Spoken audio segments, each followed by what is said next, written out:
Tonight's speaker is Sarah Elizabeth McCandless, presenting 2020, A Year of Perseverance and Ingenuity in discussion of Mars 2020.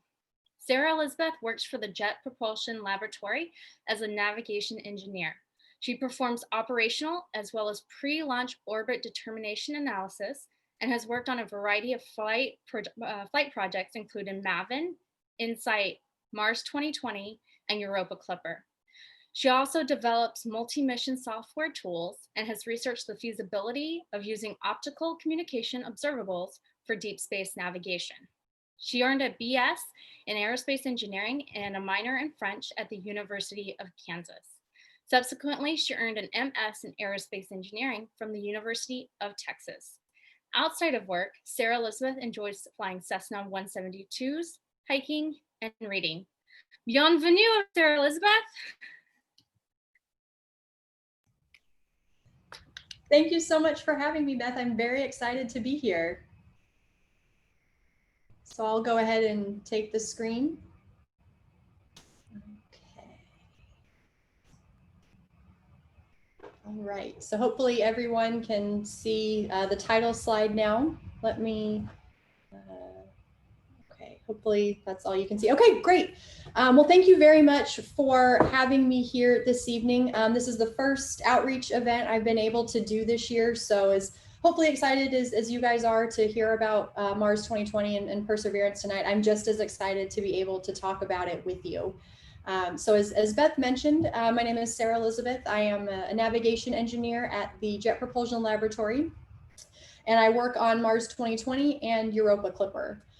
Normally, I would start a talk by asking the audience, how many of you have had a chance to visit JPL? So I can ask that virtually. You can raise your hand if you've been able to visit, and I hope it's a good number of you. Obviously, you know, we haven't been able to host visitors at JPL this year. We're all working from our homes. You can see my glamorous home office behind me here.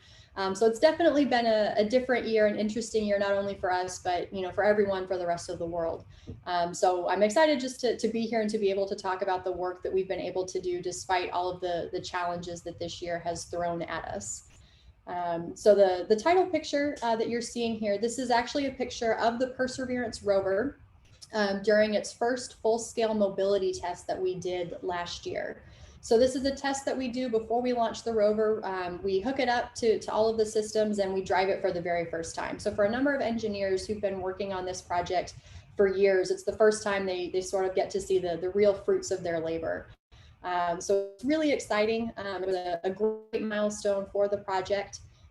This test takes place in our clean room facility. So for those of you who have been able to visit JPL, you've probably seen this facility from our viewing gallery. So this is a clean room, which means that we keep the air very clear to keep the spacecraft very clean so that when we send it to Mars, we don't send a bunch of germs and dust and bacteria with it.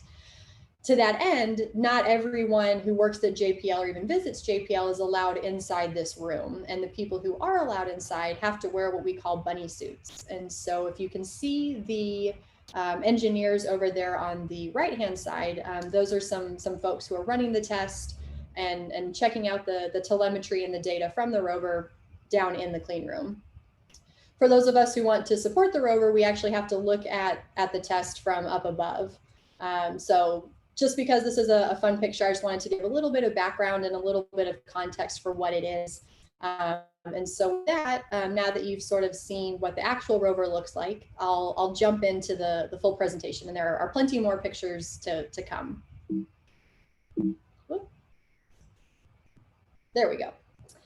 So as most of you probably know, we've sent a number of missions to Mars in the past. The Perseverance rover, Mars 2020 rover, 2020 rover, I'll refer to it probably all three ways. Just know that it's interchangeable, and I mean the same spacecraft every time.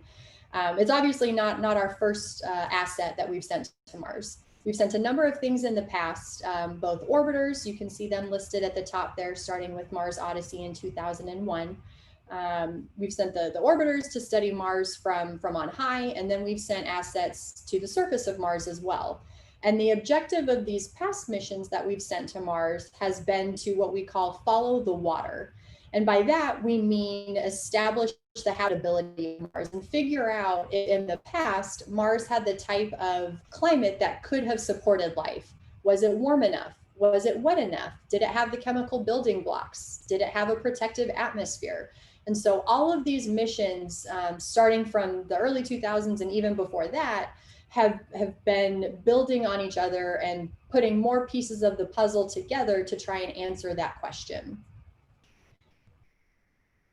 With all of those past assets that we've been able to send to Mars, we have been able to establish that yes, Mars in fact was habitable in the past. We know from some of our orbiters that Mars used to have a much thicker atmosphere than it does now. And so with that much thicker atmosphere, it was able to wrap Mars in a much better protective blanket than it can now, much more like our own atmosphere, as a matter of fact.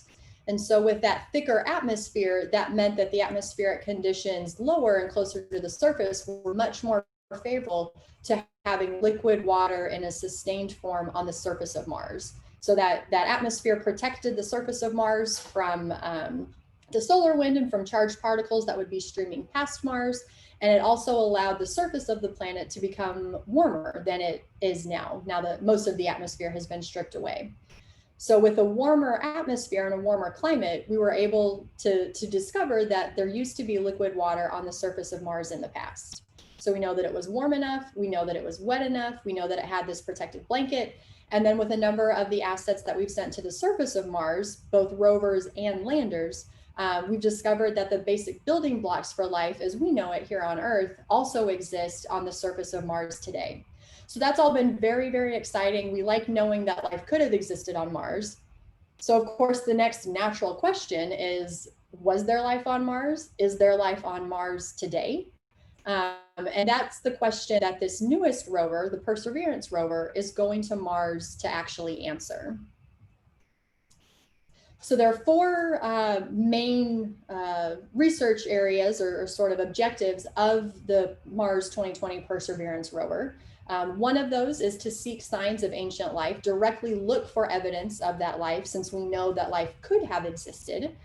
We also want to explore the diverse landing site that we're going to. We're going to Jezero Crater, and I'll talk about that in some detail in just a little bit.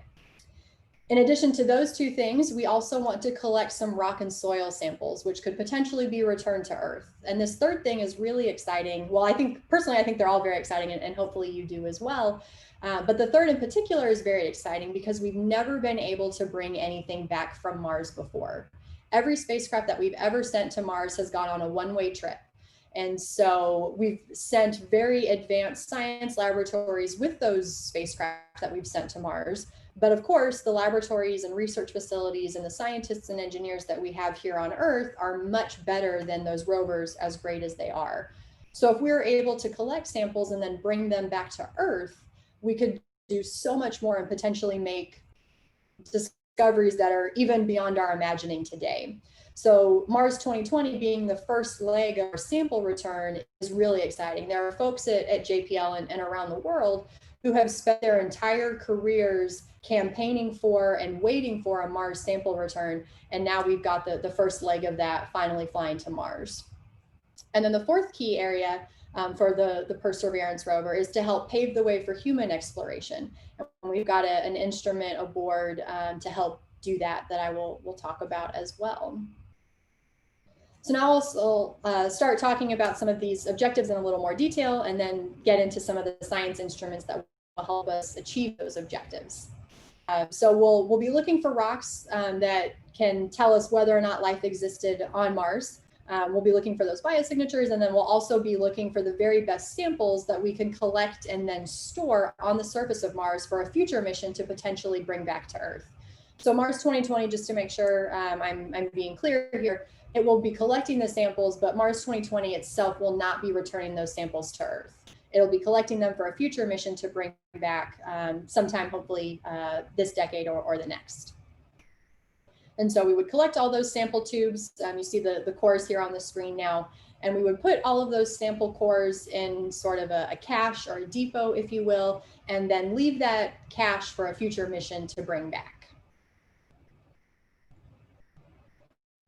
So in addition to collecting those samples, that would be the first ever to be returned from Mars, Mars 2020 is also going to be looking for biosignatures. And this is really exciting. I think, my whole life and even before, and for most of you, we've always asked ourselves, are we alone in the universe? Are we alone in our solar system? And we don't know.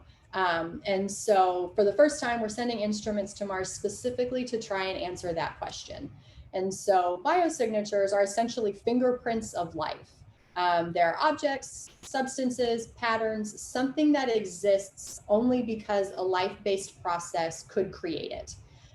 So a common example is a particular isotope of a chemical that is the result of a life-based process. So a common or an example of that here on Earth is the free oxygen that we have in our atmosphere. So when life first started to arise here on Earth, it created O2. And we didn't have that prior to that point. So once we saw that, free oxygen in the atmosphere, well, not us obviously, but had an alien been looking at Earth back at that point in time, they would have been able to see that free oxygen in the air and that planet has life. So we could look for some sort of, we're intending to land in the center of that ellipse that you see on the left-hand side of Jezero crater. And I'll point this out as well, because I'm not sure my video will work on the next chart. But the other reason we're interested in Jezero crater is that there's a river that flows into the lake from the highlands. So if you look to the left, sort of from our landing ellipse there, you can see a shape, a line that's sort of snaking away. And that's evidence of a river that's flowing down into the crater from the highlands. So that particular place within Jezero crater that we're interested in landing in is very, very interesting, because not only is it the home of the ancient lake, but you can also see that deposits have been coming into that location from the river. So it's very scientifically interesting. It was probably a very dynamic environment, a very geologically active environment. And so that's in particular why we wanted to go to that part of Jezero crater. And for those of you who are familiar with other missions and are curious about where this landing location is in relation to other assets we've sent to Mars, now you can see that here. So a lot of folks often ask, for the rovers that are driving around on the surface of Mars, do they ever meet the other rovers? Will Perseverance, ever see Curiosity and say hi and do any sort of collaborative science? And it's a great question. And it would be really fun if they could meet up on Mars and take a selfie and send it back for us. But they won't. We have so few opportunities to send spacecraft to other planets that we like to go somewhere new every single time. And so Perseverance will be going to this as yet unexplored region of Mars, and we'll be seeing that for the very first time. So this is a video. There's no sound. So this is sort of demonstrating kind of what a potential path on the surface of Mars would look like for the rover once it lands. So I'll talk through it a little bit and hope that my voice and the video are in sync here. So the spacecraft will come in and land. You can see that bullseye right there on the ground. And you can see the river that's being highlighted, sort of flowing into the delta. And so our spacecraft would land, and then we want to drive around the crater, sort of past the delta, and then kind of up on into the highlands there. And so by following that kind of path, we'll be able to study rocks and minerals that we know only form in the presence of water. And so on Earth, as I said on the previous chart, when we've discovered liquid water, we've discovered life. So by looking for these rocks and minerals know only form in the presence of water, hopefully that means that we could find evidence of life itself. So I'll go ahead and move on here. Hopefully this video has demonstrated the sort of trajectory you would take once you were on the surface. So those are some of the high level science goals and kind of where Perseverance is going. And so the next natural question obviously is, well, how is it going to do all of this science? How is it going to discover signs of life? How is it going to collect samples? How is it going to pave the way for human exploration? And so let's get into that a little bit. It looks very similar to Curiosity. I'm sure all of you are very familiar with Curiosity. That launched back in 2011 and landed at Mars in 2012. And so rover itself does look similar. It has the same 6 wheels. It has the same rocker bogie suspension system as the main body of the spacecraft, has that same sort of mast. It also has a robotic arm, but it has some newer, better, more powerful tools that we're sending, because we've learned a lot since we sent Curiosity to Mars 8 years ago.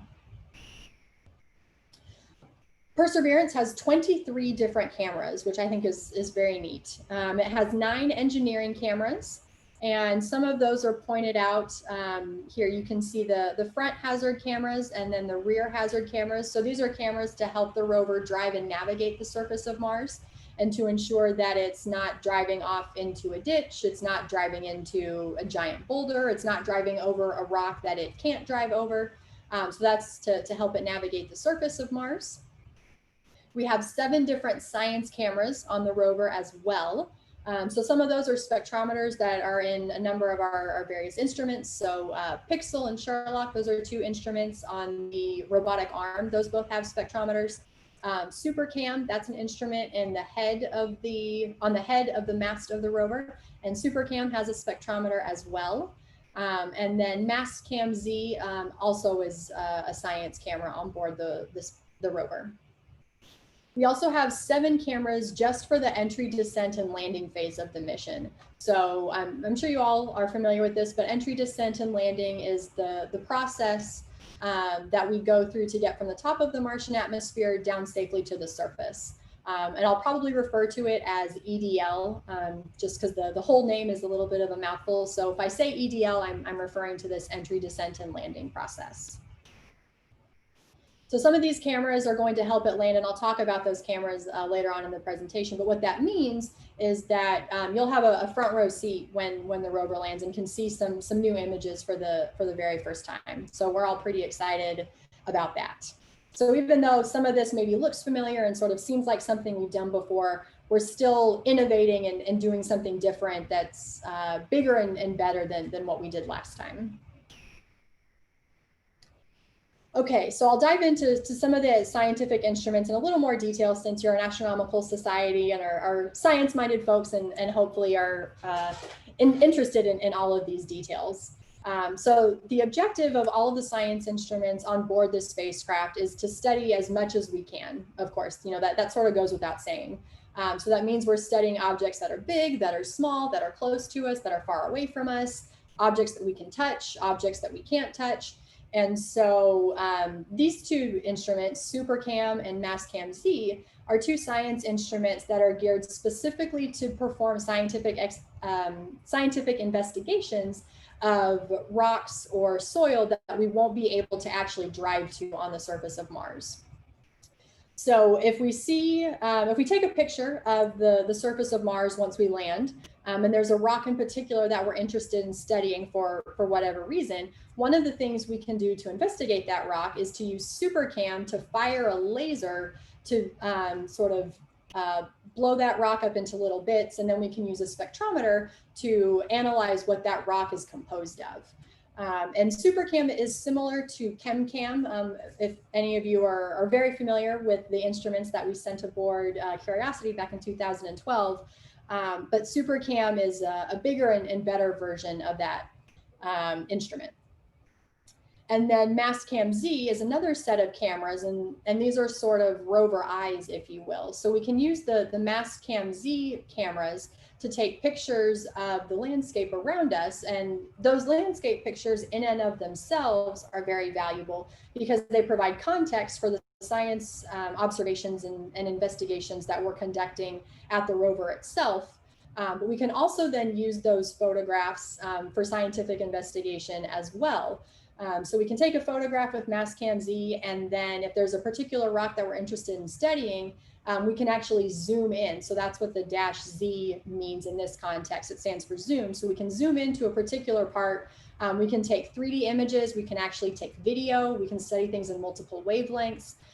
So we've sent cameras to Mars before, but we've never sent one that can take 3D pictures or one that can take, high definition video. So this is really exciting, and folks are really excited to see the types of images that this camera will be able to send back. Two of my favorite instruments aboard the Perseverance rover are Sherlock and Pixel. They're both rock analyzers, but they're rock analyzers that we'll use to specifically look for those biosignatures that I was talking about. So Sherlock uses a spectrometer, a laser, and a camera to search for organics and minerals that have been altered by watery environments, and that could be a sign of past microbial life. And Sherlock uses, or will be using a UV Raman spectrometer, which is going to be the first one that we've ever sent to Mars. And so folks are really excited about that.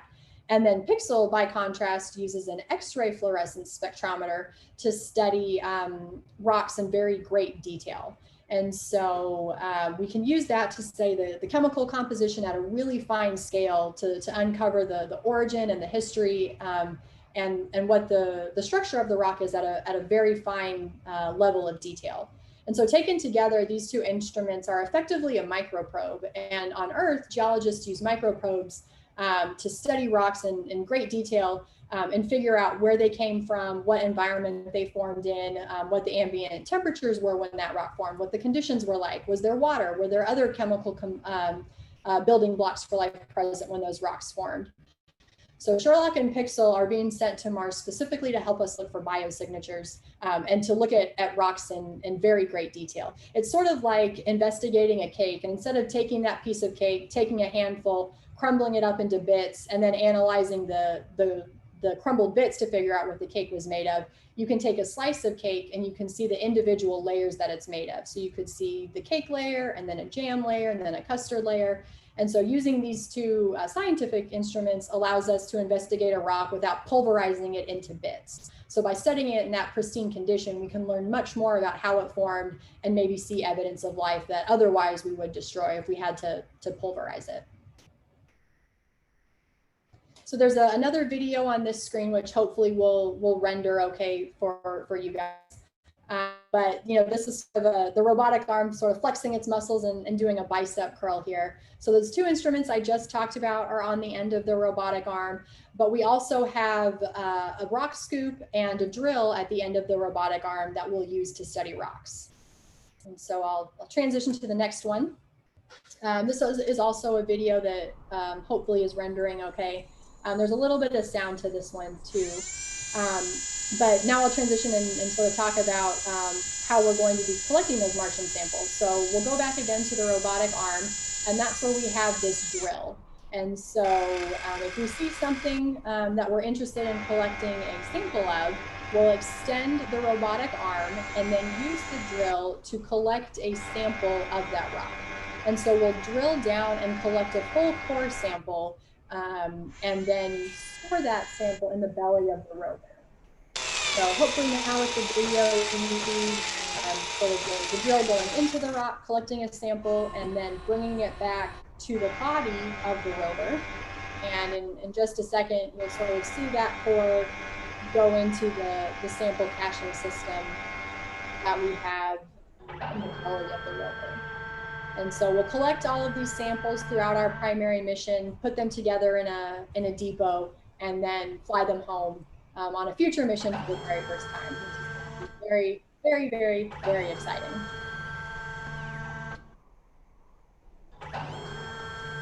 We're also sending some microphones with Mars 2020 to the surface of Mars. And so we'll finally hear the sounds at the surface, which is really exciting. SuperCam, again, that's the scientific instrument in the head of the mast of the rover. We'll have a microphone, so when we take a laser and zap a rock to figure out what that rock is made of, we'll actually be able to hear what the sound of the laser hitting the rock is. So we'll kind of hear that pop, which will be very interesting and exciting. The next instrument is an instrument called MOXIE, and I've been talking about, yes, we're paving the way for human exploration of Mars, and that's what MOXIE is here to do. So as all of you know, humans breathe oxygen. We have to have that to survive. As most of you may know, the atmosphere at Mars is 96% carbon dioxide. So obviously there's a mismatch there, and that's not conducive to our anatomy and to living on the surface of Mars. So you could take oxygen to Mars, but that would be heavy, it would be expensive, and we would much rather send something more interesting than that. We would rather send scientific instruments, for example, that could help us perform even more science once we get to the surface of Mars. So if we're not going to be taking oxygen with us, what are we going to do to breathe? Why don't you use the oxygen that's already there? And so what MOXIE is going to be doing, it's going to be using electrolysis as part of the process to convert carbon dioxide in the Martian atmosphere into breathable oxygen. And so this is a technology demonstration that we're sending to demonstrate that it works, which then would obviously be a huge step forward in developing a life support system for humans that we eventually will send to Mars one day.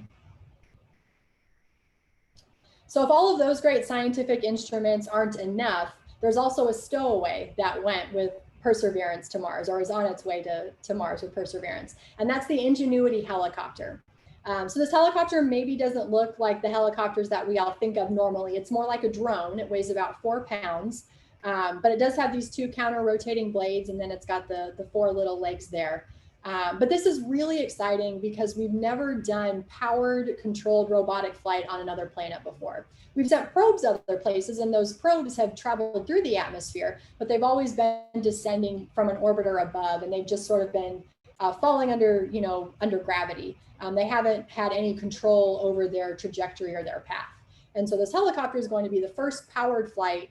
And a number of engineers have been working very, very hard on this for a number of years, because as you might imagine, developing a helicopter to fly in an atmosphere that has 1% the thickness and density of our own is a very, very challenging task.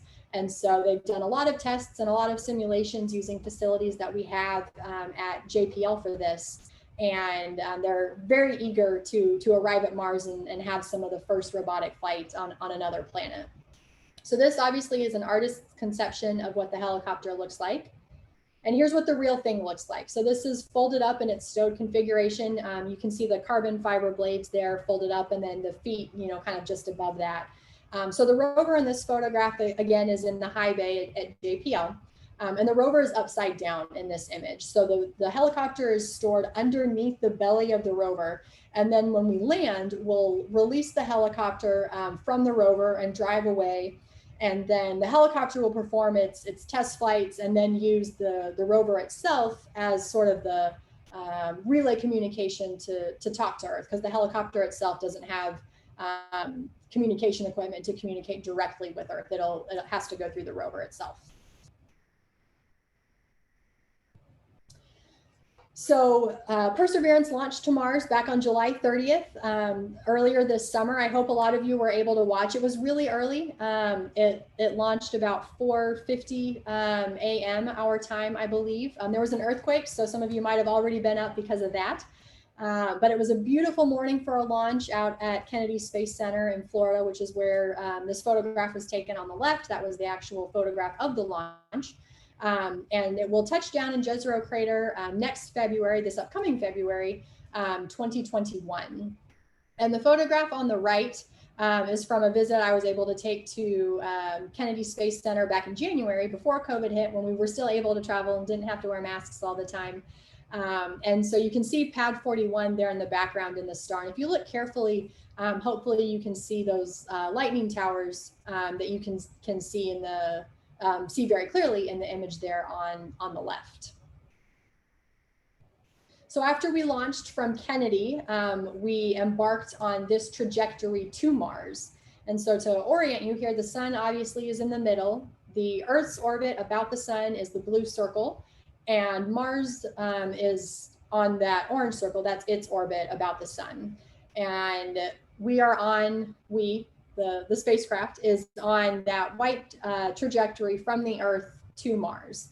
The white dots that you see that are called TCMs stand for Trajectory Correction Maneuver. A trajectory correction maneuver is an opportunity for us to sort of nudge the spacecraft back onto its planned trajectory. So we come up with this planned trajectory years in advance. We analyze it very carefully to ensure that it's the best way to get to the destination that we want to get to, which in this case obviously is Mars. but we can't fly perfectly. Nothing in the real physical world is perfect. And so we have 6 planned opportunities, excuse me, to nudge ourselves back onto that planned trajectory if we deviate too far from that. And I'll talk more about that later, since this part is actually my job. It's my job to make sure the spacecraft doesn't get lost and then it arrives exactly at Jezero Crater and not somewhere else at Mars at the right time next February. So in terms of time, TCM2 was at the end of September and TCM3 is going to be in the middle of December. So right now, October 16th, we're about, midway between, well, maybe not quite midway, but we're between that TCM2 and TCM3 location on the trajectory. So that whole trajectory will travel over that whole trajectory. The spacecraft will travel 354 million miles. It'll take us about 7 months to travel this distance. And when we approach Mars, we'll be going 13,000 miles an hour. So we'll come in very, very quickly, and then we'll have to slam on the brakes really hard, very quickly, very efficiently to ensure that we land at the surface at a safe speed. A lot of you probably watched Curiosity land at Mars back in 2012, and the landing technology and the landing steps are very similar for Perseverance. So just like Curiosity, we'll sort of have that as the same 4 phases of EDL. So we'll use a heat shield to slow down, we'll use a parachute, we'll use this descent stage, that's what you see on the slide here, which is using retro rockets, retro propulsion, excuse me. And then after that, we'll use the sky crane to gently lower the rover itself to the surface. As with the scientific instruments that are new and improved versions of ones that we sent with Curiosity, we also have some new landing technology that we're sending with Perseverance. And not only is this just cool landing technology, it's landing technology that really enables the mission that the scientists wanted to have. So if you remember back to that image that I showed of Jezero Crater, we're landing near the edge of that crater. And in the past, that would be something that would be pretty dangerous because if you land in the highlands instead of on the crater floor itself, there's a risk that you're landing on terrain that's too steep for the rover and you might tumble or tip over. And that would obviously be a very bad landing day. So with this new technology that we have on board, this new terrain relative navigation technology, we can land much more precisely. So hopefully the graphic is playing well enough for you guys to see what I'm about to describe. But as the spacecraft is flying through the atmosphere toward the surface of Mars, it will be taking photographs of what it sees. And it will then compare those photographs to a map that it has stored on board. And if it sees things that we, humans have identified as hazards, it will divert and land in a different area. So what this means is that we can land at the edge of Jezero Crater near all the really cool, interesting scientific stuff instead of in the safe middle part and then have to drive all the way over to the edge. So this enables us to land much more precisely than at any point in the past, which is going to make the science that we can get much more interesting and hopefully we can get to that more quickly than we have been before. So once we go through all of those things, once we have used our heat shield and our parachute and our retro rockets and our fancy new landing cameras, we'll use the sky crane to gently lower the rover to the surface. And that whole process happens at about 2 miles an hour. So you start at the top of the atmosphere going 13,000 miles an hour, and then you land at 2 miles an hour. So in my personal opinion, that's a pretty efficient set of brakes that you have. You have about 7 minutes to do that, to travel through the atmosphere. So you're slowing down very, very quickly. And once you land on the surface of Mars, we'll be there for 1 Mars year. That's our primary mission, doing all this great science and exploration and sample collecting. And 1 Mars year is about 2 Earth years. And then hopefully after that period of time, everything will still be working well on the rover. We'll still have good communication and good power supply, and we'll be able to keep doing lots of great science. We've been able to do that with a number of rovers we've sent in the past, and we hope this one will continue that tradition. So all that science is really, really interesting. It's really cool. It's really exciting. It's why we go to Mars in the first place. But how do you get to Mars, right? If you can't get to Mars, you can't do any of that really cool science. And so that's the job of a navigation engineer. And so I'll spend the next couple of charts talking about that a little more in detail, just so that the bus drivers, get a little bit of credit here. So before I talk about how we navigate to Mars, I'm going to start with an Earth example to kind of orient everyone. So we'll pretend for this example that we're interested in traveling because we don't live in a COVID world, or if that's our dream vacation, for example. We're interested in going to Seattle because we want to go to the San Juan Islands. And so we're catching a flight out of LAX to do that. So if you were interested in getting to the airport, you would probably pull out your phone and say, hey, Google, how do I get to the airport? And Google would look at a number of different factors and it would come up with a variety of options, and then you could pick one. And so when you're trying to select one of those options to get to the airport, there are a number of different things that you consider. Most importantly, for most of us probably, is how long it takes to get there. We want to get from point A to point B as fast as we can. But we also might want to consider how long the route is, how many miles it will take us to get there. Maybe we've got a really high mileage car, for example, and we want the shortest mileage distance to get to the airport. The third thing that might influence our decision to get to the airport is what the capabilities of our vehicle are. So say we're driving a really old car, a rattle trap maybe, and it can't drive faster than 50 miles an hour. And so we don't want to take a highway to get to the airport. We want to stay on surface streets so that we can preserve the health and safety of our vehicle. So that might influence how we get to the airport. And then the last thing that might influence our trajectory is when we want to go. So if we have flexibility and we can get to the airport, later in the day, in the evening time, maybe we're comfortable taking the highways because we don't think there's going to be a lot of traffic. If we have to leave at 4 o'clock to get to the airport right in the middle of rush hour, we might also take a different route to avoid places that we think are going to be the most dangerous to getting to the airport on time. So once we consider all of those different things, and for us making these kinds of decisions, we're considering all these things subconsciously. So you and I can make these decisions really, really quickly. And we'll pick, this 45-minute route to the airport from JPL that's going to put us on the 110 through downtown and then on the 105. So we get in our car, we start driving, but can the conditions change? Can something happen once we're already on our way? And as anyone who has ever lived in Los Angeles can attest, they absolutely can.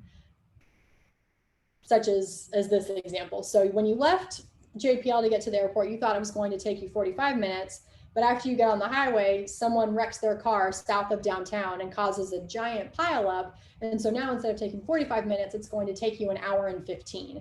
And so you have to figure out as you're driving to the airport, if you're going to change your trajectory to make sure that you still get to the airport on time. So maybe you weren't planning to take surface streets, but maybe because of all of this traffic, you hop off in Chinatown and then start taking city streets to navigate downtown. And then you hop back on the highway south of the 10, for example.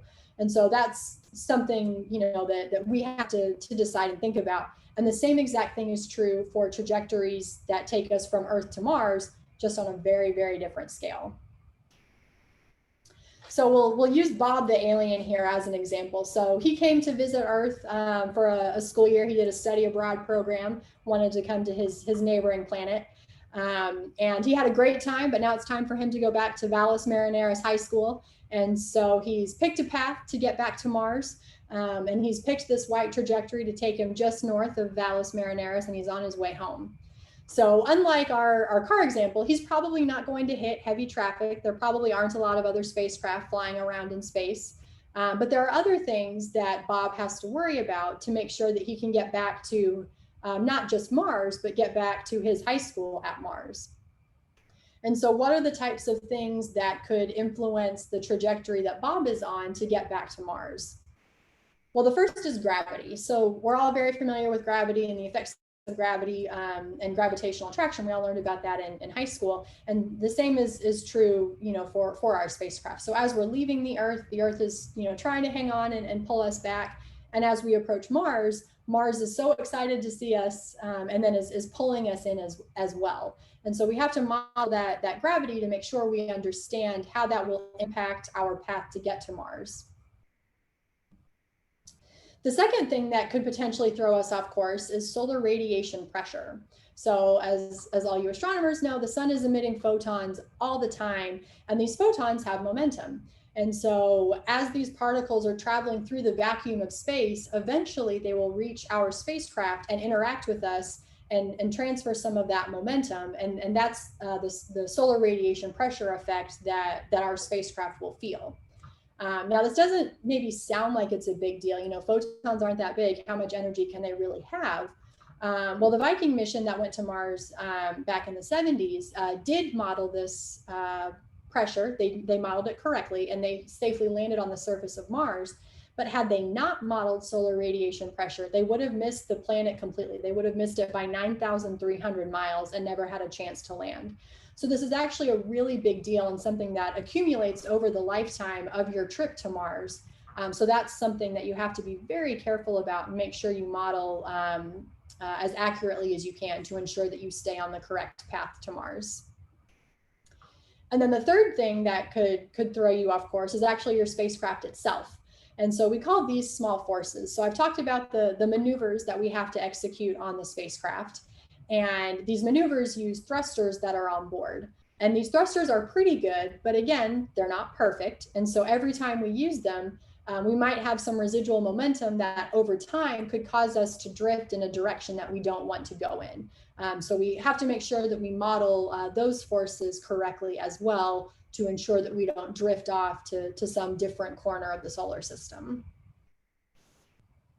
And then the final aspect of flying to Mars is the communication that we have with our spacecraft.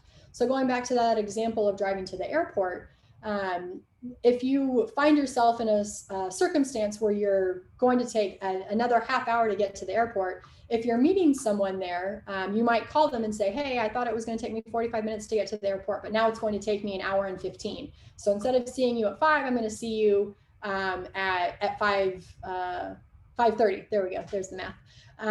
And so you'd be communicating with someone and giving them updates so that you could figure out whether or not you were going to make your flight on time. And the same exact thing is true with our spacecraft. So we communicate with our spacecraft to make sure we really understand where it is so that we can understand how the spacecraft is behaving so that we can predict into the future where it will go and ensure that it gets to Jezero Crater on February 18th. Now, of course, we can't just use a cell phone to call our spacecraft on its way to Mars, so we have to use the Deep Space Network. And a number of you are probably familiar with this. Some of you may have even had a chance to visit it before. But the DSN, Deep Space Network, is an interplanetary communications network that we use to communicate with all of our spacecraft that are in the solar system, and even with some of our spacecraft that have left the solar system, like the Voyagers. It's comprised of 3 different complexes that are situated roughly equidistant around the globe. So one of those complexes is in Goldstone, California, just north of Barstow up in the desert. The second is in Madrid, Spain. And then the third is in Canberra, Australia. Now, all of these photographs that you see here were taken at the Goldstone location. I was part of a trip that went to visit that complex a couple of years ago. And it was really neat to see these antennas. They're massive. So the smallest ones are about 26 meters across. We have some that are 34 meters across. And then the biggest one at each of the different complexes is a 70 meter antenna. So this is the size basically of Magic Castle, you know, at Disneyland. So these are massive pieces of equipment. And if you stand underneath it and look up, it completely, you know, takes over your entire field of view. So they're really neat to see in person. And then the photograph on the bottom is actually what they look like if you're in a Cessna 172 airplane flying at 10,000 feet coming back from Death Valley. So that was a picture that I took on a trip a couple of years ago.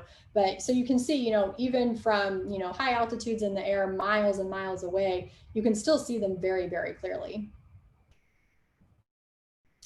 This one is, so this is talking a little bit more about navigation. It's a little bit of an eye chart. I'm just going to talk about the picture because I've talked sort of in generalities about how we do navigation, but this is an actual real analysis that we did for a different Mars mission, InSight, that flew to Mars back in 2018, landed in November and is operational studying the interior of Mars today. So this is kind of fun to talk about because this is something, you know, that was real, you know, like this is using real spacecraft data from a couple of years ago. So this image is showing what we call a B plane. And you can think of this essentially as a giant target. And what we want to do is hit the center of that target at the top of the atmosphere, because if we hit a particular point at the top of the atmosphere, we then, you know, can understand relatively well how we travel through the atmosphere and can then make sure we land at the right place on the surface of Mars. So as navigators, we're targeting to this particular entry point at the top of the atmosphere before we go through that EVL process to the surface. So the target point that we're trying to hit is actually hiding under the center of the red ellipse. There's a black cross that maybe you can see if you look closely. So that's where we're trying to go. And then the dashed lines that you see that are nearly vertical are what we call our entry corridor. So you can imagine that if you're flying to Mars and you're hitting the top of the atmosphere, you want to hit the top of the atmosphere at a certain angle. It's sort of like if you're skipping a rock across the lake. If you're trying to skip a rock across the lake, if you hit it at the wrong angle, the rock is just going to sink. That's what happens to me every time I try to do it. I'm terrible at that. If you hit the water at the right angle, the stone will hit the water, kind of skip on and kind of keep moving down the lake. And so that's sort of the closest analogy that I can come to hitting the top of the atmosphere. So we don't want to skip in this context, obviously. We want to hit the atmosphere, enter the atmosphere at an appropriate angle, and then get to the surface safely. If we come in with too shallow of an angle, we'll skip off the atmosphere just like a rock on the surface of a lake and keep going past Mars, which obviously is not what we want. If we hit the surface of Mars with too steep of an angle, we'll dive through the atmosphere and we'll crash on the surface because we won't have enough time to walk through all of those entry, descent, and landing steps that we need to do to land safely. So not only do we have to hit this particular point at the top of the atmosphere at Mars, we have to do so at the right angle to ensure that we enter the atmosphere and then have enough time to get to the surface safely so that we can land at that 2-mile-an-hour speed that I mentioned. So those vertical lines are bounding that entry corridor that sort of controls that angle that we need to have to hit the atmosphere. So the target is in the center of that corridor, sort of on the bottom of this chart. And with real data that we were using, we ran our analyses and found that we thought we were going to this blue ellipse in a different part of the corridor. So our angle was right. We were in a safe bound to, you know, hit the atmosphere and go in at a safe speed, but we weren't quite at the target. So we were interested in seeing what the effect of including a maneuver would be. So we could use a maneuver to sort of retarget back to that precise entry point. And if we do that, that's what that red ellipse is. So hopefully that gives you a little bit of a closer idea with some more concrete data points to understand, you know, what we're targeting as navigation engineers. That's actually my last technical slide. So now I'll transition very briefly because I know I've already been talking for a while and I want to make sure we have plenty of time for questions. But the next couple of charts, I'm just going to talk a little bit about my background and then my experiences at JPL and in STEM in general. So as Beth mentioned, I'm from Kansas City, so from the center, the heart of America, if you will. And I was influenced by this photograph that you guys probably are all very, very familiar with, the Pillars of Creation that Hubble took a number of years ago. So I saw this in National Geographic. My mom showed it to me when I was a little kid, and my eyes just lit up, and I knew pretty much instantaneously that I wanted to work with space, in space. There was so much there that we didn't know anything about. Prior to seeing this photo, you know, I thought space was just black with a bunch of dots in it. And then I saw this photo and realized that there were gas clouds, there was structure, there was color, there was literally an infinite universe of things to discover and explore. So that was very inspirational to me. I went to the University of Kansas to get my degree in aerospace engineering. Did a handful of things while I was there. I studied abroad for a semester, which was really, really fun, in southern France to help get my French minor. I was a flight test engineer at Cessna for a summer after I graduated. And then I went to the University of Texas at Austin for graduate school. My thesis work actually was earth science focused. I was using different data types to create a drought index. So not at all related to what I'm doing now, but still very interesting work. And then after I graduated with my master's, I came out here to JPL. And this photograph is pretty fun. It was actually taken, I think, on my second or third day of work. I was really lucky because I came to JPL and was assigned to work on a project that was flying to Mars and was due to arrive at Mars 2 days after I arrived at JPL. And so that's the MAVEN mission. And so it's an orbiter that's studying the atmosphere of Mars. And all of those folks have MAVEN mission shirts. I didn't get one because I was so new. I'm not bitter about it at all. But it was a fun mission, and I was really grateful for the opportunity to sort of dive right into real operational work, you know, basically fresh out of graduate school. It was a really neat opportunity. After MAVEN, I transitioned and began working on InSight. So again, that's a lander that we flew to Mars back in 2018. It launched in May of that year, arrived in November, and InSight is studying the deep interior of Mars. So it's using seismology, among other branches of science to figure out what Mars is made of. So InSight was a really fun experience. My first time working on a mission that actually landed at Mars. So that was really memorable and very exciting. And now this, Perseverance. So obviously this is the actual operations of the spacecraft are very different than what any of us ever imagined. We're all working from home and supporting the mission remotely, except for critical events. And so launch of the mission obviously was a critical event. So I went to JPL to support that. We got some fun masks to wear to make sure that we were all being safe when we were on lab. And then we all got launch badges as well. And in the spirit of the year that 2020 has been, on the backside of our launch badges, it says Perseverance. It's not just a name, it's a way of life. And I don't know that there's any better sentiment to express the feeling of 2020 than that.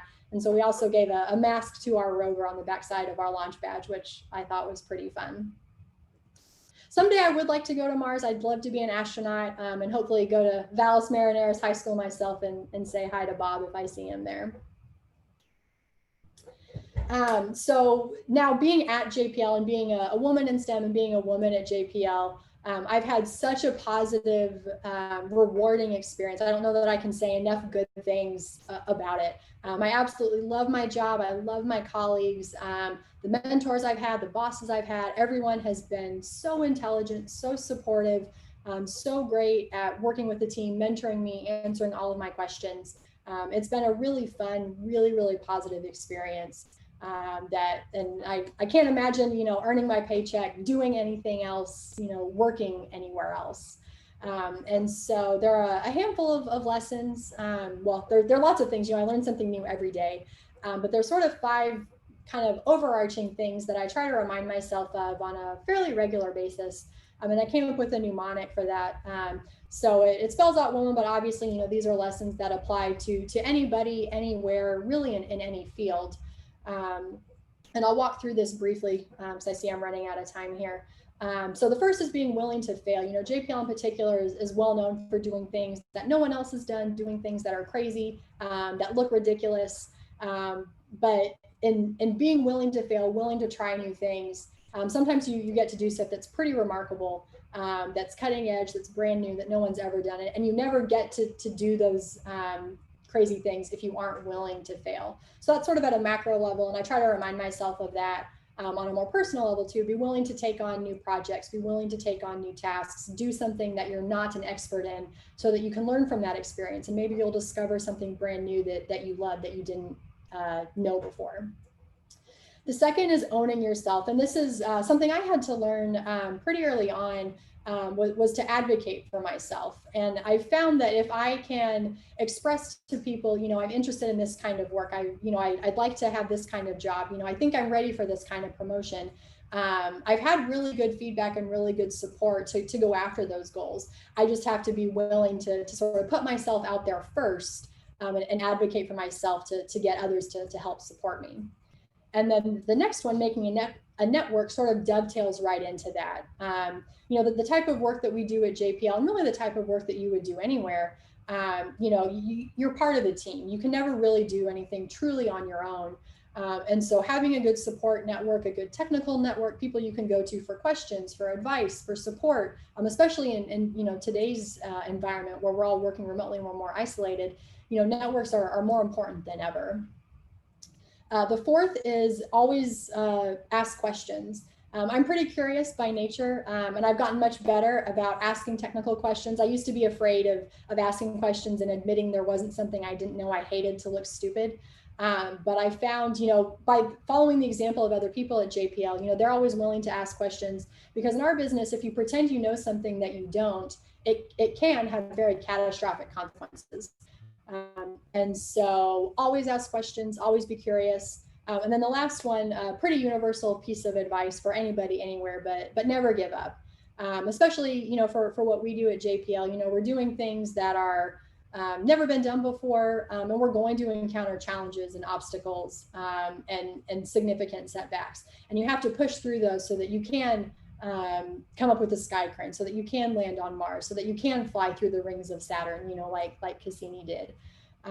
So always keep pushing, always keep going.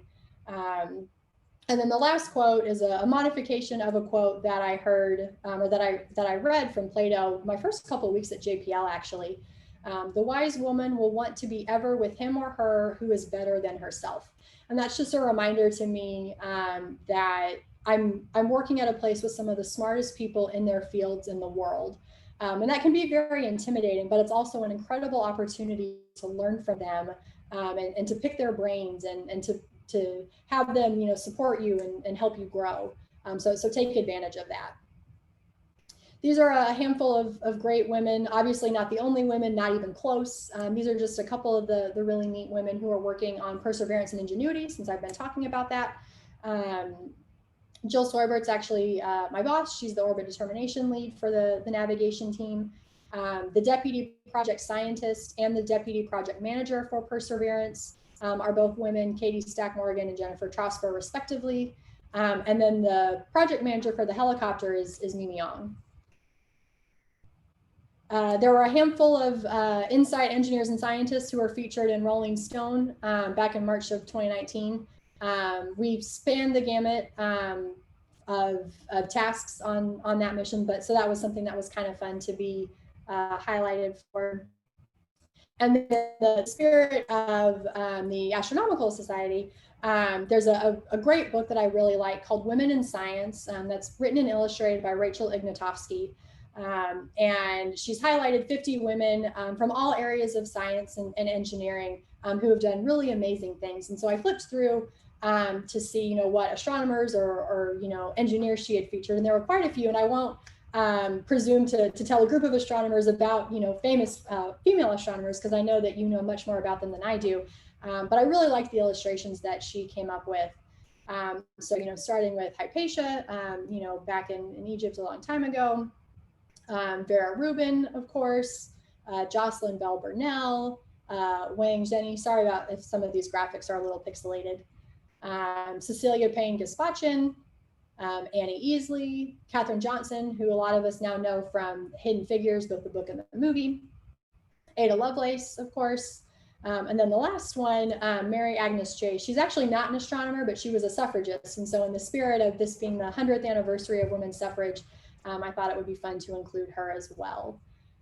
So with that, I will wrap up my presentation so we can get to the Q&A part.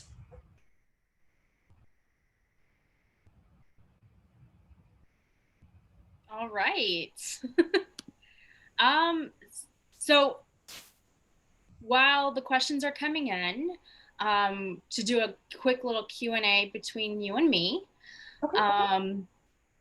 Let's see. I did, so the name of the Mars 2020 rover is Perseverance. Yes. Yeah, okay. So, sorry, go ahead, Beth. Oh, no, go for it. Oh, yeah, I was just going to say, we come up with these project concepts, a long time in advance, because it takes years of development and engineering and trade studies and work to come up with the mission concept, with the science objectives, with the engineering design for the rover itself. And we don't actually give a name to the mission until shortly before it launches. So there was a naming contest last year, and we announced the name. I'm trying to think, it was definitely before the pandemic hit. So like sometime in January or February, or maybe it was late December last year. But school kids around the US submitted names. And then there was a group of folks at NASA headquarters, I believe, who selected the winner. And they selected Perseverance. And obviously with hindsight, being 2020. Sorry, I have to throw in at least one of those puns here. With hindsight being what it is, Perseverance couldn't have been a better name for this particular rover, for this particular year, for this particular set of circumstances. Perfect. And then in talking about women in science, I love the acronym for women, willing to fail, own yourself, make a network, ask questions, never give up. I literally wrote it down because I was like, I need to do this myself. Do you think women really follow through with that? I think they do, or at least the women that I have known and that I work with. I'm trying to think like Jill Sorbert, who I mentioned. She's someone that I really look up to. If she sees this, she's probably going to blush. But I think, she, among a number of others that I know are very good about, sort of figuring out what they want, talking to folks to sort of figure out what they need to do to get to that landing point. So maybe that's a particular promotion that you want or a particular job type that you want. And so I think, at JPL at least, people are pretty good at what they do, have lots of good opinions, have strong opinions, and are good at navigating that environment and kind of figuring out, how they can do something that they're really interested in, and how they can get there. So hopefully that answers that question a little bit. A little bit. Because it basically sounds like those who are in this position really do own that. But the women who aren't in those positions, do you think maybe that's why there's not like an equal amount of men and women in the science field, in the STEM field? The percentage numbers is an interesting question about why there aren't as many women as men in STEM, and then as you get there's sort of the I'm talking with my hands and you guys probably can't see that, but there's sort of kind of that pyramid graphic that a lot of folks have seen that at lower levels, maybe in high school or college or entry level engineering jobs, there's X percentage of women, and then as you sort of go up the levels of management, that percentage starts to shrink, and there are a lot of different theories and opinions about why that's the case.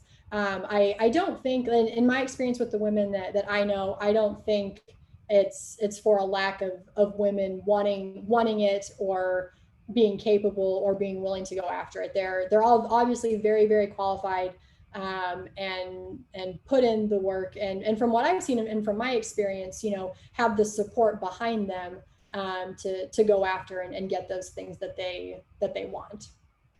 Gotcha. So kind of coming away from that, what's kind of next for you after the Mars 2020, after Perseverance? It's a great question. I was actually talking about my boss with that just last week. I've been working on Mars 2020 almost since I started at JPL. So I started at JPL back in September of 2014, and I started working on Mars 2020 in the summer of 2015.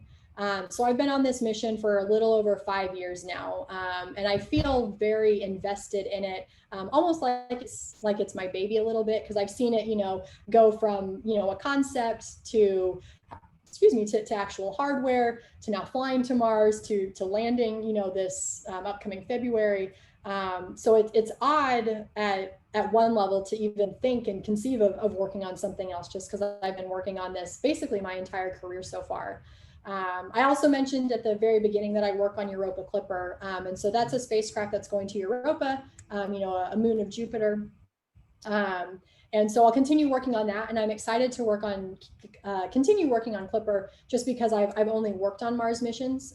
So working on a spacecraft that's going to a different part of the solar system brings with it a whole host of challenges that are unfamiliar to me. So it's been very interesting and enlightening to be doing something new, kind of going back to that willing to fail aspect. Just when I felt, good and confident about, flying a spacecraft to Mars, here I am working on a mission that's going somewhere else. So I'll continue my work on Europa Clipper. I do have a soft spot for Mars missions. I really like them a lot. So I'd like eventually to circle back and help support the future legs of the Mars sample return mission when those are more firmed up. Okay. I don't know if Reza is available. I can certainly see the questions that have come in. Okay, with mine, I can't. Oh, I guess I can maybe see some of the Q&A. I don't know if I should just navigate, or sorry, if I should just answer those myself, Beth, or if you want to Beth, ask them. are you done with your questions? I am, yes. Okay, thank you very much, Sarah Elizabeth, for an excellent talk. Enjoyed it very much. And thank you, Beth, for all those great questions. So let's take some questions from the audience. I do see them coming in. Let's begin with the sample return mission. Is it scheduled? It's not officially scheduled. So there are folks who are working on designing the different types of architectures right now. It's very complicated, as you might imagine, to bring a sample back. And so there are folks who are working on different pieces of it. Parts of the return actually will be a partnership with the European Space Agency, with ESA. So we're working with them to come up with that architecture and with those plans and timelines as well. But it's not, there's nothing officially, like we don't have a launch date or anything officially yet. Thank you. Going into the landing day, so about the weather on Mars, what would constitute a bad weather for the landing day? And also what happens if the weather is bad on Mars? Yeah, so sorry, Reza. Yeah, so what would happen if the rover encounters a bad weather for landing? Yeah, so that's a really good question. I'll sort of start with a past example. So when InSight was flying to Mars in the summer of 2018, there was actually a global dust storm at Mars that was pretty bad. And so all of us, we actually have a number of folks on the team, and their job is to study the weather at Mars and predict what the winds will be, what the atmospheric density, what the atmospheric opacity, kind of like the thickness, how much stuff is in the atmosphere. It's their job to assess what those weather conditions are. Now, obviously, with the spacecraft that we have and the trajectories that we design, we can't just delay our landing day by a day because there's high winds. Like, you're going in no matter what. So we do study it pretty carefully.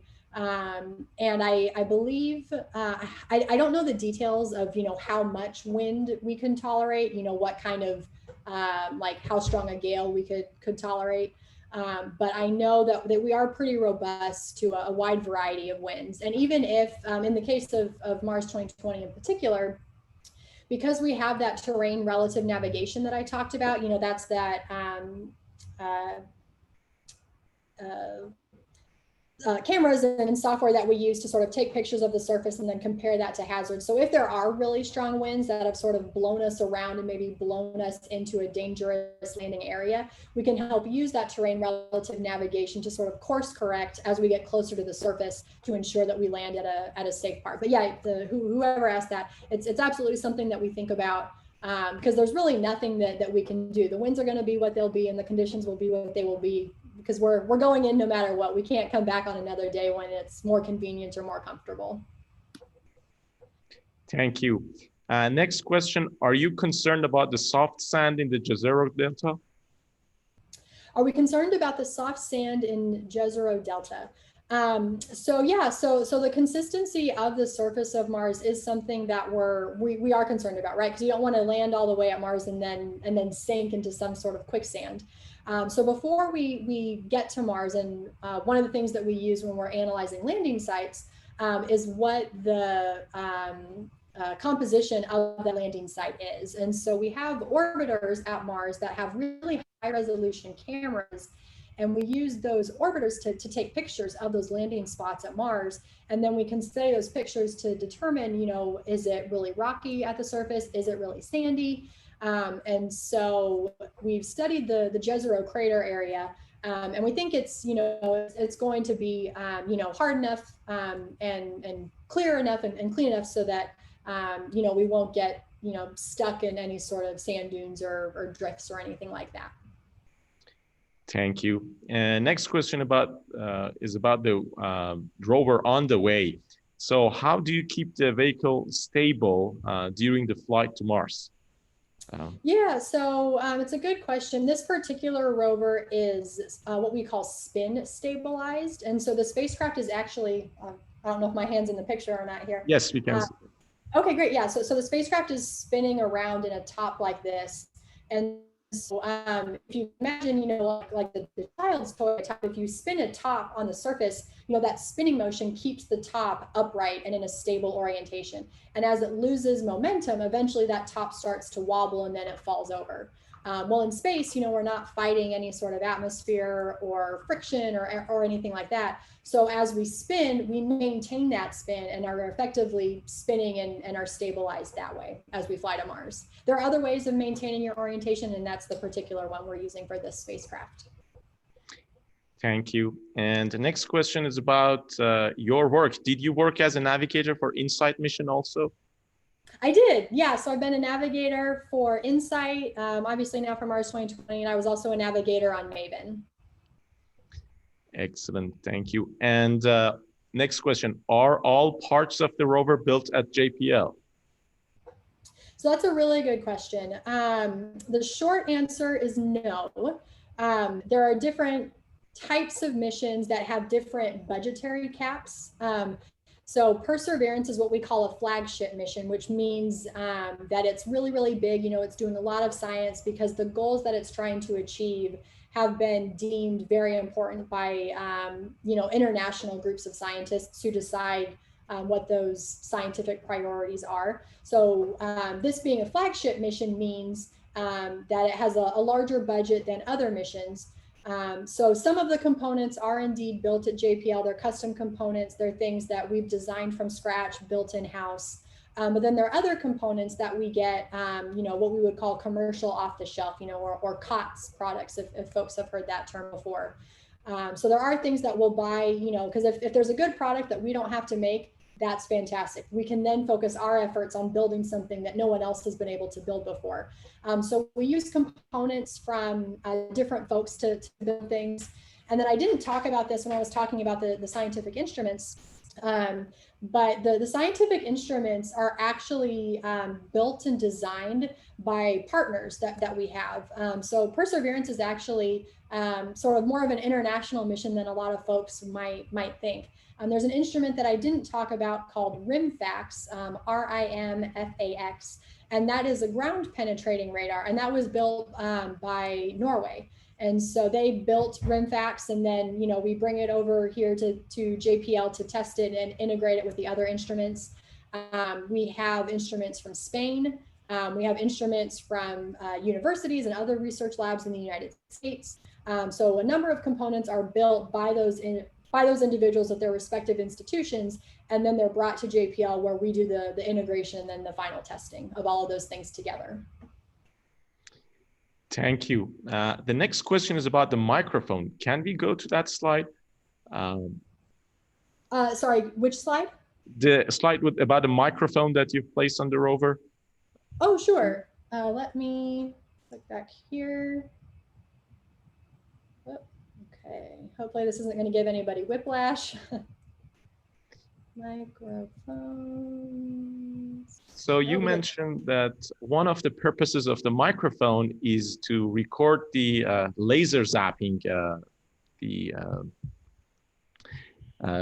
surface of the Mars. And I was wondering if that's the best location to have the microphone on to get the zapping from the laser. Shouldn't it be closer to the front of the vehicle? So the laser comes out of, I don't know, can you see my computer mouse here? Yes, we can see your cursor. Okay. So this is sort of, you can think of this as the front of the rover right here. And so the laser comes out of this part on the front of the mast, kind of right here. And you can pretend that there's a rocket. Oh, I'm using my hand again. So you could imagine that the laser is coming out of the front of the rover like that, and then, zapping something, farther away. So the microphone being attached, to that suite of instruments is pretty much as close as it can be. Are you sort of getting at like, why isn't it on the end of the robotic arm and a little bit closer that way? Yes. Yeah, so it's a good question. I'll admit I don't know as much about the scientific instruments and why the microphone's there versus the robotic arm. One of my hypotheses is that there's already a lot of stuff that's going on at the robotic arm. You have two other science instruments that are there. You have the drill, you have a scoop. And so offloading that microphone to the mast saves you a little bit of weight, a little bit of complexity, because you're not losing that much distance from where it is on the head of the mast to the arm when it's extended. But yeah, it's a good question. Thank you. Next, going about getting the rover disinfected. How do you do that on Earth before sending it?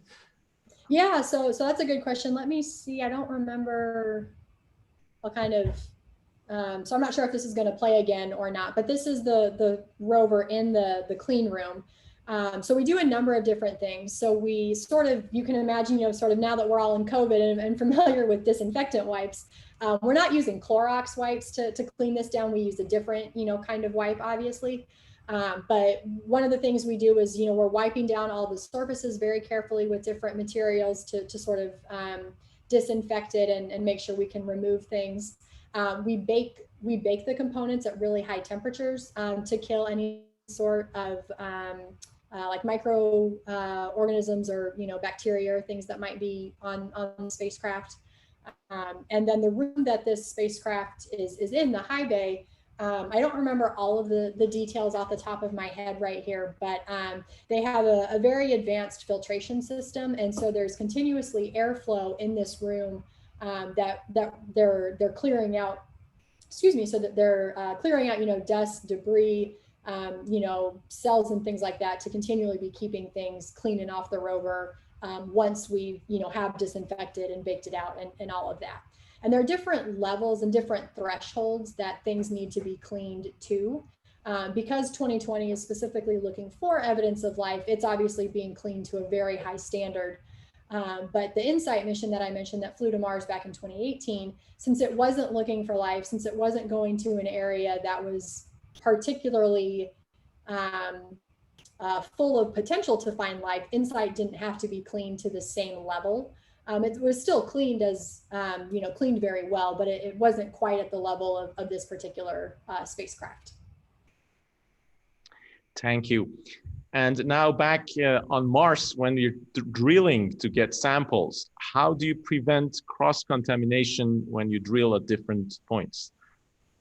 That's a very good question. And I'll be honest, I'm not an expert in the sample caching system, so I'm not sure how they do that. But one of the things, I know we'll see if this video sort of plays again, but you sort of drill down and put the sample in a tube, and then the tube is hermetically sealed. And so I'm not sure what they do, how they clean the drill bit itself to ensure that there's no cross-contamination. But the sample itself, is then stored in its own individual pod, if you will. The samples themselves then, won't interact or touch each other. Hopefully that answers that a little bit.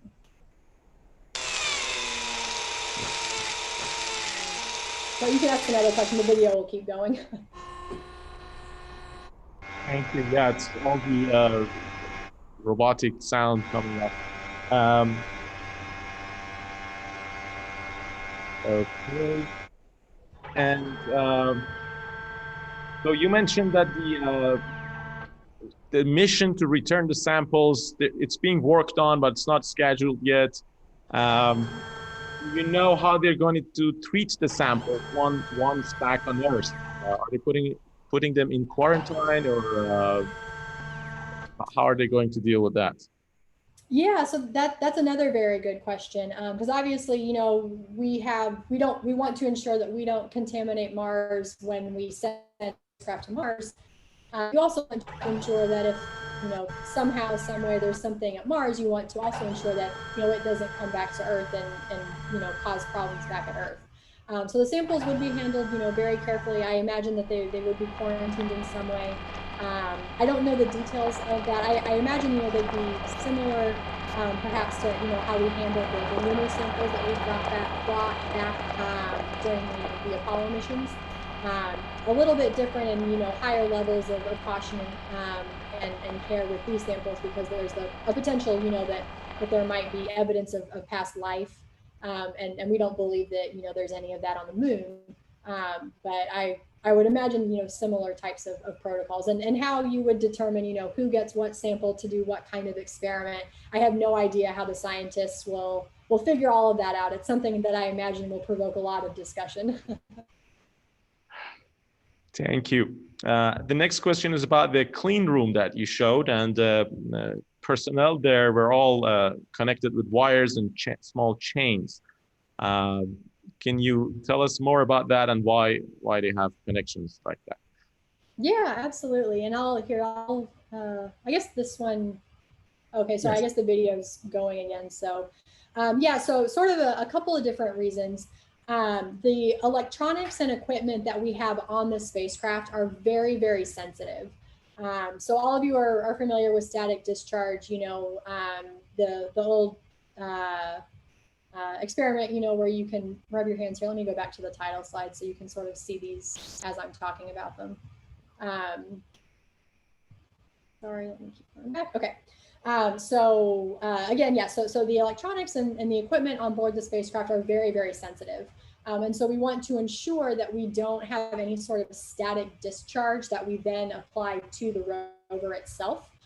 So, if you rub your hands on a balloon and then, have the hair stick out, like that experiment, or if you, shuffle your feet in socks, on a carpeted floor, and you can sometimes get a little shock from that. For you and me, that little shock you get, scuffing your feet along a carpet, isn't a big deal. For these electronics, they're so sensitive that same shock could completely fry the system, and we would have to build a completely new set of avionics and software and computer components and things like that for this rover.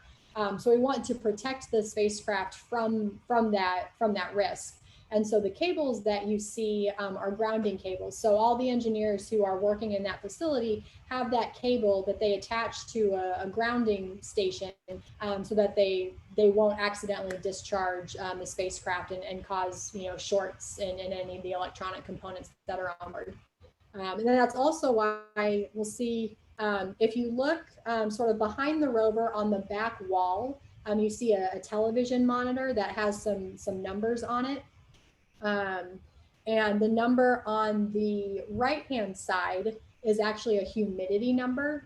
So they actually make this clean room facility more humid than the ambient air we have in Southern California. So I'm from Kansas City, right? I'm from Kansas, very humid.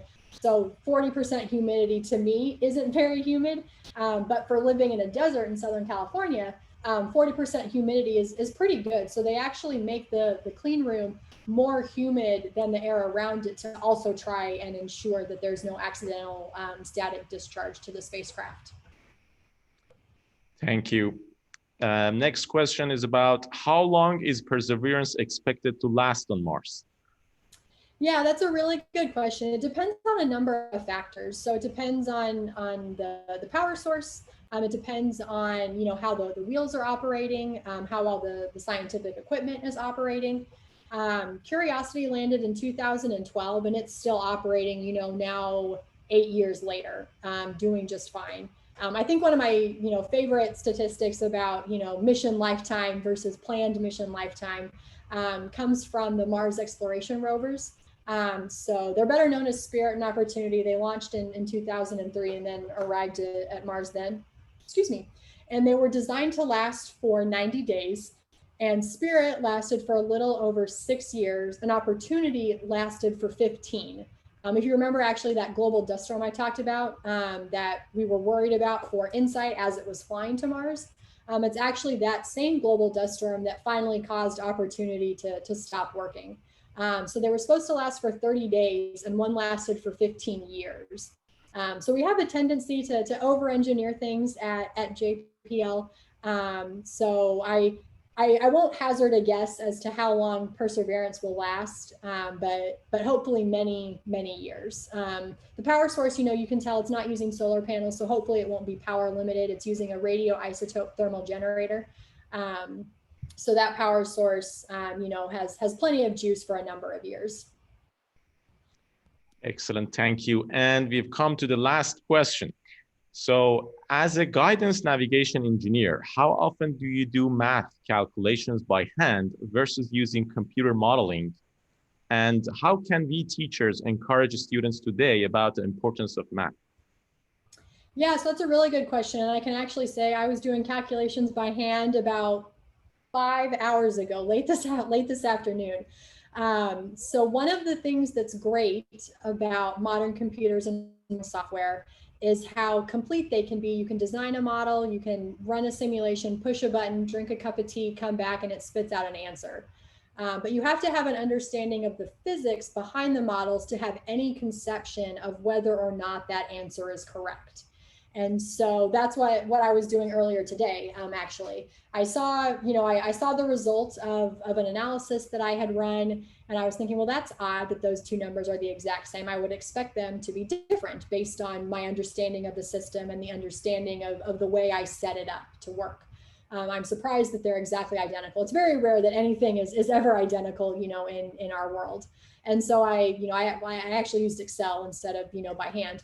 But I, by hand, went through the inputs and went through the equations and the calculations and did the math. And then I realized, oh, okay, yes, they are supposed to be the same because of reasons X, Y, and Z. So it is very important to do math, to understand math.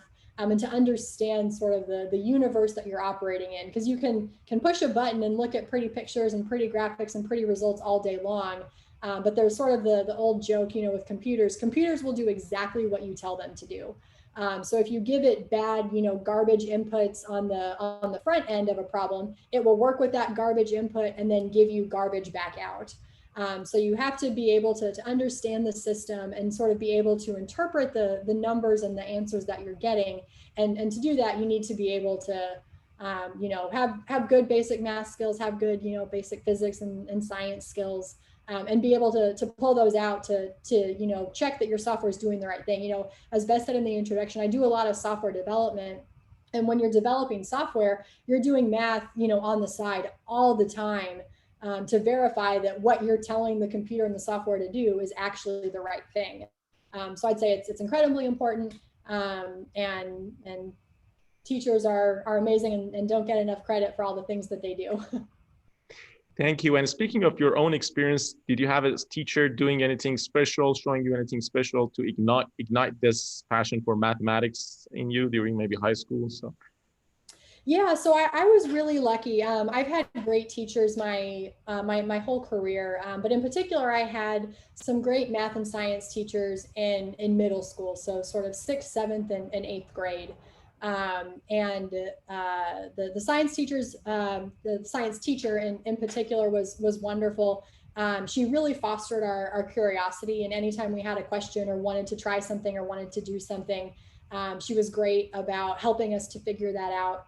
And she also ran a science Olympiad. So I'm sure, educators out here and, folks who have kids of, the appropriate school ages are familiar with that. But she ran science Olympiad, and I did that for 2 years in middle school. The astronomy event that I participated in was my favorite. I actually thought for a long time I was going to be an astronomer. And then I pivoted a little bit to engineering once I got to my later years in high school. But she was really influential, Mrs. Twyman, if you ever see this. And then the math teachers also were incredibly influential. I was on math teams starting in 4th grade just because I thought it was interesting. It was fun. I liked the problem solving aspect to it.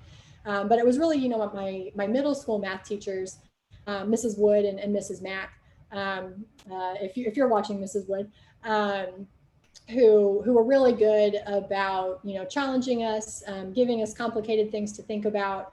And so they were super influential in my desire to want to stay, in the science, math arena as well.